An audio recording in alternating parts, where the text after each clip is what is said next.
தமிழகம், புதுவை மற்றும் காரைக்கால் பகுதிகளுக்கான வானிலை நிலவரம் வெளியிடப்பட்டிருக்கு.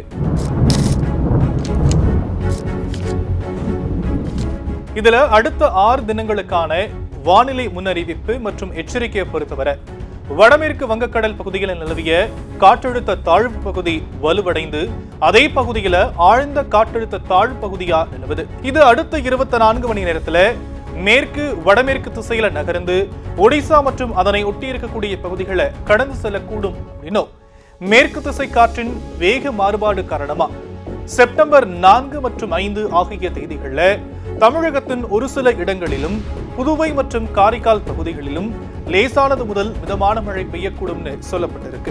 செப்டம்பர் 6 மற்றும் 7 ஆகிய தேதிகள்ல தமிழகத்தினுடைய ஒரு சில இடங்கள் புதுவை மற்றும் காரைக்கால் பகுதிகளில இடி மின்னலுடன் கூடிய லேசானதிலிருந்து மிதமான மழைக்கு வாய்ப்பு இருக்குன்னு சொல்லப்பட்டிருக்கு. செப்டம்பர் 8 மற்றும் 9 ஆகிய தேதிகளை பொறுத்த வரைக்கும் தமிழகத்துடைய ஒரு சில இடங்கள் புதுவை மற்றும் காரைக்கால் பகுதிகளில் லேசானதிலிருந்து மிதமான மழை பெய்யக்கூடும்னு சொல்லியிருக்கிறாங்க வானிலை மையம். சென்னை மற்றும் புறநகர பகுதிகளை பொறுத்த வரைக்கும் 4ஆம் தேதி வானம் ஓரளவு மேகமூட்டத்துடன் காணப்படும் அப்படின்னும் நகரின் ஒரு சில பகுதிகளில் லேசான மழை பெய்ய வாய்ப்பு இருக்குன்னு சொல்லப்பட்டிருக்கு. வெப்பநிலையை பொறுத்த வரைக்கும் அதிகபட்ச வெப்பநிலை 34 to 35 டிகிரி செல்சியஸ் ஒட்டியும் குறைந்தபட்ச வெப்பநிலையா 27 to 28 டிகிரி செல்சியஸ் ஒட்டியும் இருக்கக்கூடும்னு சொல்லப்பட்டிருக்கு.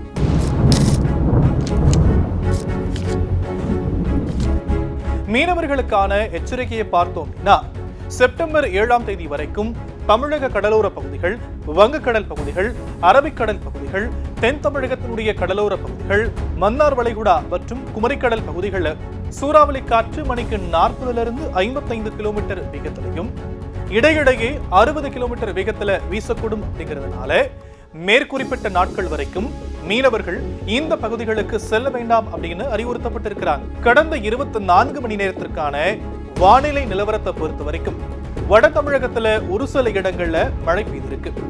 புதுவையில லேசான மழை பதிவாகி இருக்கு.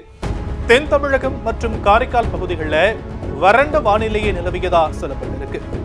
வெப்பநிலையை பொறுத்த வரைக்கும் அதிகபட்ச வெப்பநிலை மதுரை விமான நிலையத்துல 39.5 டிகிரி செல்சியஸ் ஆகும். குறைந்தபட்ச வெப்பநிலையா கரூர் பரமத்தியில 22 டிகிரி செல்சியஸ் பதிவாகி இருக்குன்னு சொல்லியிருக்கிறாங்க வானிலை மையம்.